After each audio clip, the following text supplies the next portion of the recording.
Alhamdulillah, salatu wassalamu ala rasulillah. Tafita tanteraka isika anatin'ny volana masina, volana Dhul-Hajj. Volana izay ahitana andro anankifolo izay tsara indrindra amin'ity donia izay misy antsika ity. Folo andro izay hoe ny asa soa izay ataonao anatin'io folo andro io dia tena tiany Allah subhanahu wa ta'ala tokoa. Ranteny mpaminantsika Muhammadun sallallahu alaihi wasallam amin'ny hadith izay fa haitsika jiaby mana hoe ma min ayyam al-amalu salih fiha ahabbu ila Allah min hadhihi al-ayyam.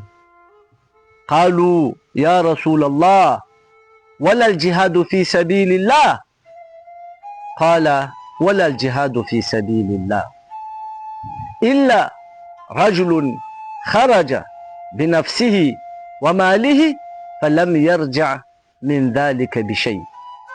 Nambaran paminantsika Muhammadun sallallahu alaihi wasallam mana hoe tsy misy asa soa izay tateraitsika mpanompon'ny Allah, tiany Allah mihoatra ny asa soa izay tanteraina ao anatin'ny folo andro voalohany amin'ny volana Dhul-Hajj ity. Nantany ireo sahaba ampaminany sallallahu alaihi wasallam mana hoe oriraka ny Allah o, na dia ny fivoahana amin'ny ady masina aza. Nambara ampaminany sallallahu alaihi wasallam mana hoe eny, na dia fivoahana amin'ny ady masina aza, afa-tsy hoe olona anankiray nivoaka izy ny fatatenany sy ny harenany ary tsy nisy niverina na dia iray tamin'ny izany aza. Izany dia mampirisika antsika ny tokony hanaovatsoka ny soa sy ny tsara mandritra ty folo andro voalohany amin'ny volana Dhul-Hajj ity. Ary mpaminantsika Muhammad sallallahu alaihi wasallam mbola miteny izy amin'ny hadith hafa anankiray koa mana hoe afdal ayami dunya al-ashara, yani 10 Dhul-Hajj. Fa hoe ny andro tena tsara indrindra amin'ty donia, amin'ty monde misy antsika ity dia ny folo andro voalohany amin'ny volana Dhul-Hajj. Raha nanontaniana ohatra manampahaizana anankiray antsoina hoe Ibn al-Hajar al-Asqalani mahakasika ny hoe inona ma tena nahatonga hoe ity folo andro voalohany Dhul-Hajj ity ny tena important indrindra eo anatrehany Allah, natonga izy ity tsara indrindra eo anatrehany Allah. Dia ramaly Ibn al-Hajar al-Asqalani mana hoe anisany antony mahatonga le hoe le folo andro voalohany Dhul-Hajj tsara indrindra eo anatrehany Allah satria ny sarangabe bavety ny fanompohana rehetra atao anatin'ny finoana Islamo dia saika hita ao anatin'ny folo andro voalohany Dhul-Hajj. Anisan'izany ozy izy ny soala, anisan'izany ny fehivava, anisan'izany ny sadaka, anisan'izany ny hajj. Ireo lay fanompona lehibe atao anatin'ny finoana Islamo ary ao anatin'ny folo andro io no ahitana izy ireo mitambatra ao avokoa.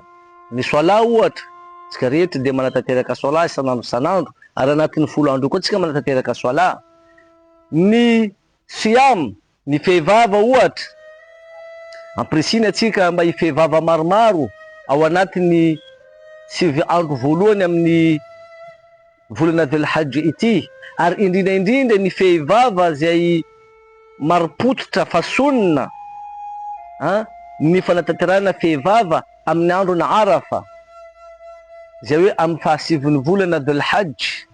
Raha mitsanga ireo ambony tendrombohitry ny Arafa ireo mpino Islamo izay manatanteraka fivainina masina, itsika izay tsy mandiany atsika manatanteraka fehivava. Fehivava izay azahoantsika tombotsoa araka nambara mpaminany sallallahu alaihi wasallam mana hoe mamafa le fahotana atsika taona ray lasa sy taona ray izay mbola ho avy.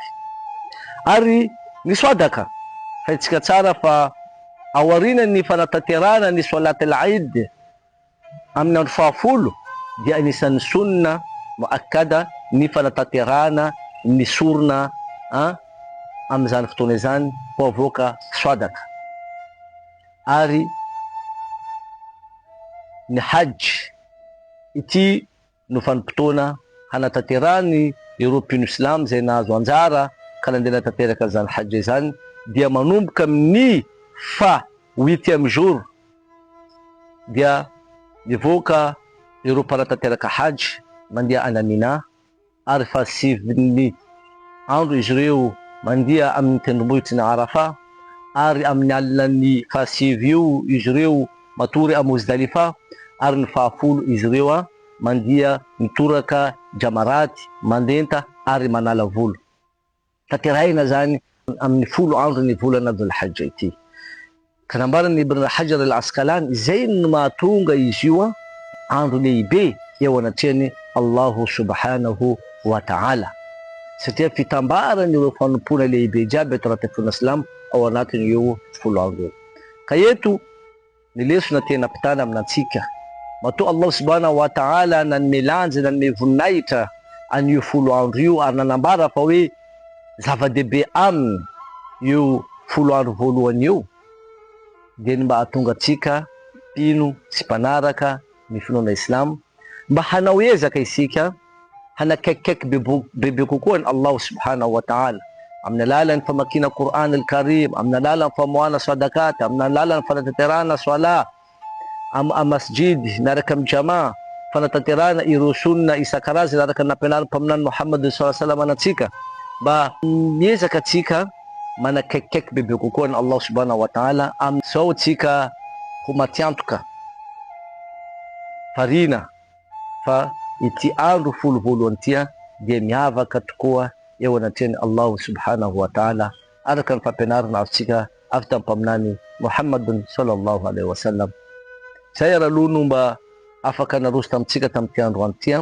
Wassalamu alaikum wa rahmatullahi wa barakatuh.